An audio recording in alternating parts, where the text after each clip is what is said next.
So what is umbilical cord blood banking?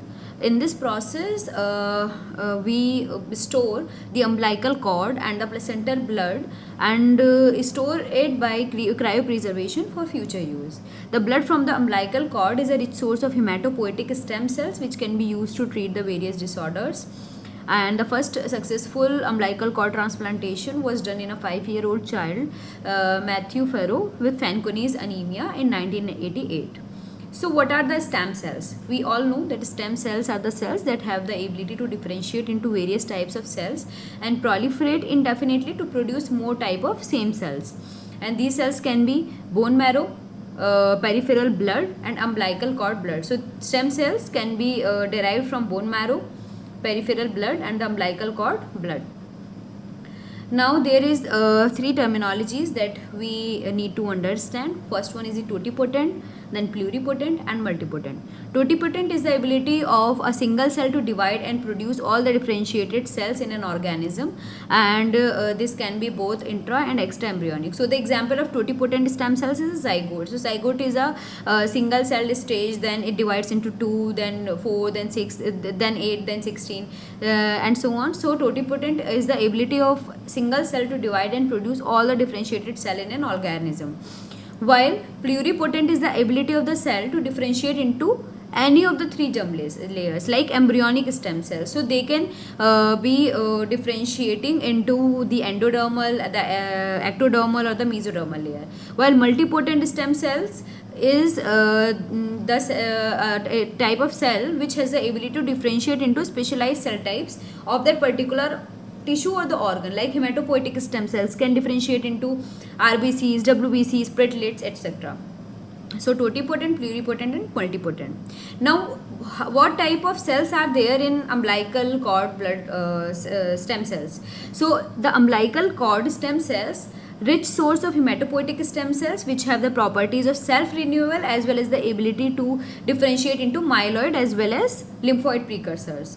So DNA of umbilical cord stem cells has long telomere length, and this can help in long time hematopoiesis. They are rich source of mesenchymal cells which can be used to suppress the response to graft versus host disease, and it has naive T cells also for minimal recognition of the foreign antigen. These properties of the cord blood cells have successfully exploited in the treatment of various malignant hematological storage disorders by using umbilical cord blood banking as a source of stem cells in hematopoietic stem cells cases.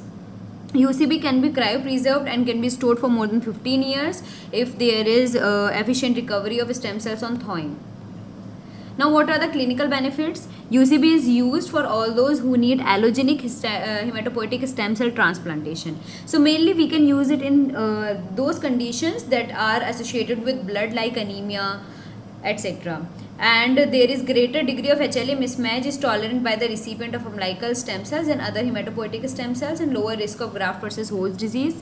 They can be used for thalassemia also, and umbilical cord blood banking can be safely collected from the placenta without any risk to the baby and mother in an otherwise uncomplicated delivery.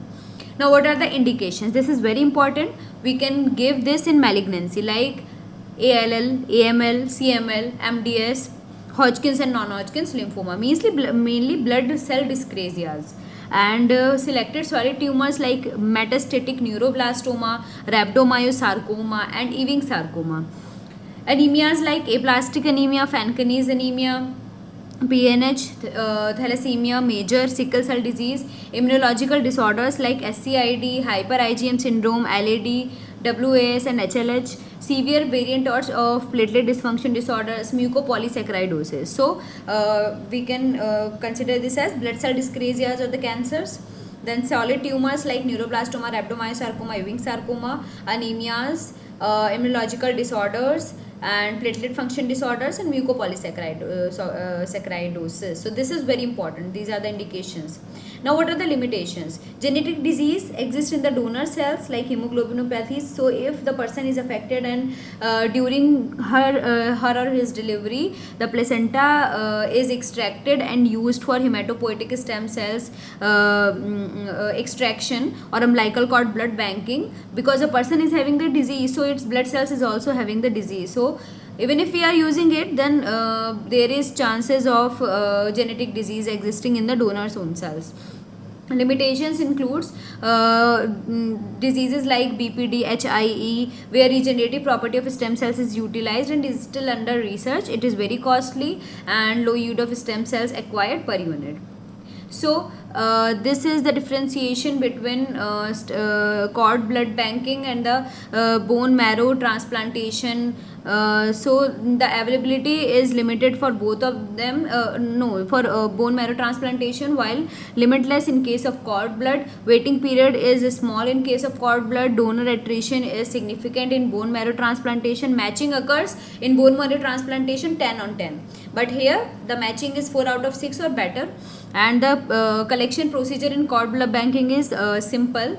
Risk of collection is risk during collection is more in bone marrow transplantation. Graft versus host disease is more in BMT. Cell yield is more and graftment is fast. Risk of infection is very high in case of bone marrow transplantation, and graft durability is up to 30 years in case of PMD, and cord blood is up to 16 years. So how will you collect the cord blood? So after delivery, before or after removing the placenta.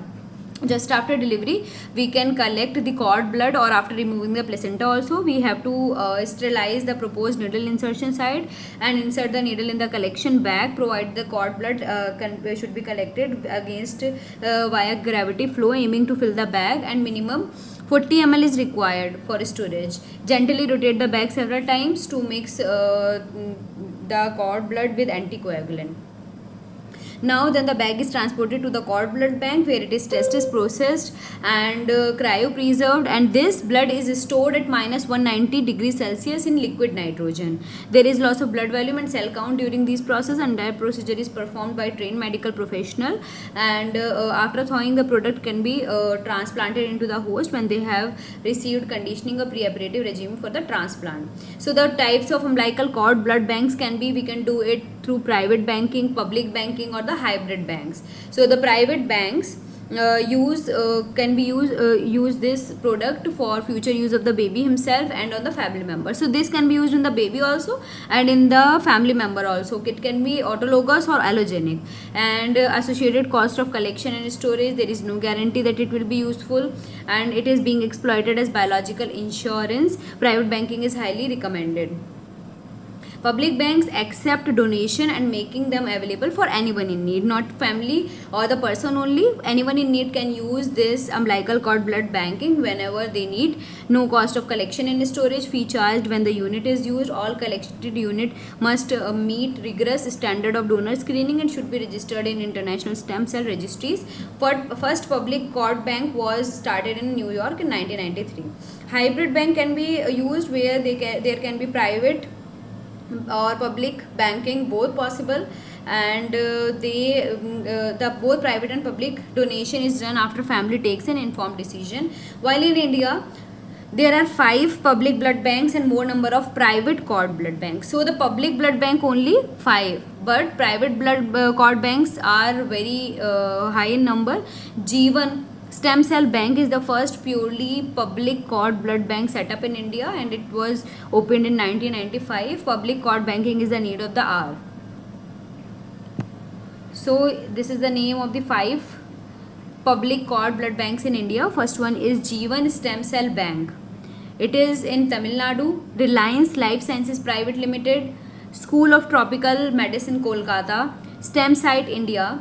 Life Cell, India's first private bank in Chennai. And for increasing the number to be transplanted, we can expand these stem cells by culturing ex vivo, double unit transfusion from different donors, and co-infusion can also be done. So the recent recommendations is that the general public should be provided accurate information about the clinical limitations and the benefit of umbilical cord blood banking and transplantation as per the recently available evidence, and the parent of the neonate should be informed that their cord blood bank is being used for regenerative medical purposes. ensure that the UCB is stored in sufficient numbers and is made available for the patient in need of hematopoietic stem cell transplantation. And because there is limitation, storage of cord blood for personal use is not recommended. UCB can be stored for personal use in case of sibling or biological parent suffering from the disease curable by allogenic hematopoietic stem cell transplantation. So the Indian Academy of Pediatrics tells that it is imperative to spread awareness about the myths and the facts about cord blood banking among the public and among the health workers. So it is very important to spread the awareness about this umbilical cord blood banking, and advertisement are often misleading and exploit parents emotions by gaining the profit at vulnerable period of pregnancy, and should be regulated by legislation. So the guidelines have been taken by AIMS protocol in neonatology, Indian Academy of Pediatrics, ACOG guidelines, and American Association of Pediatrics. Thank you.